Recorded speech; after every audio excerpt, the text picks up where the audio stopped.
గంజాయి సాగును అరికట్టడానికి కేవలం చర్యలు తీసుకోకుండా దానికి కారణమైన ఉపాధి సమస్యను పరిష్కరించారు ఉప ముఖ్యమంత్రి శ్రీ పవన్ కళ్యాణ్ గారు.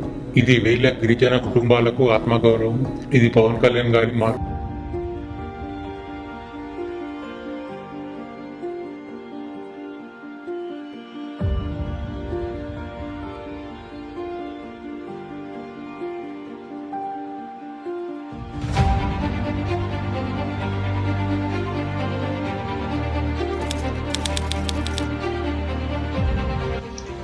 నమస్కారం, నా పేరు వెంకటకృష్ణ.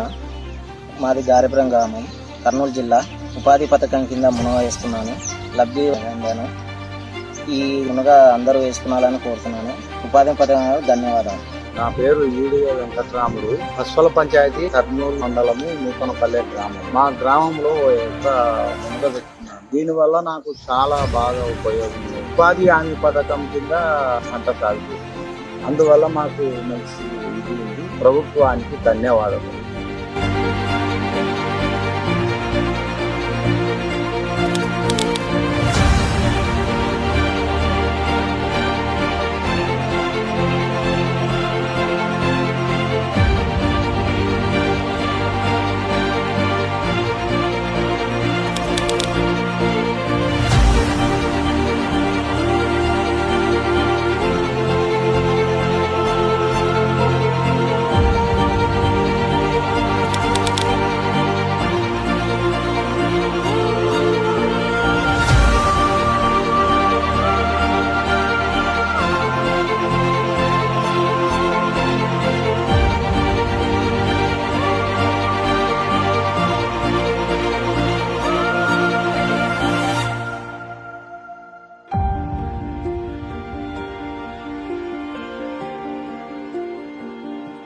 ఇది సహజంగా ఎన్నికైన ప్రతి ప్రజాప్రతినిధి ఏం ఆలోచిస్తారంటే మాకు ఇక్కడ ఓట్లు పడవు కాబట్టి ఇక్కడ దృష్టి సారించాల ఎన్ని దశాబ్దాలు.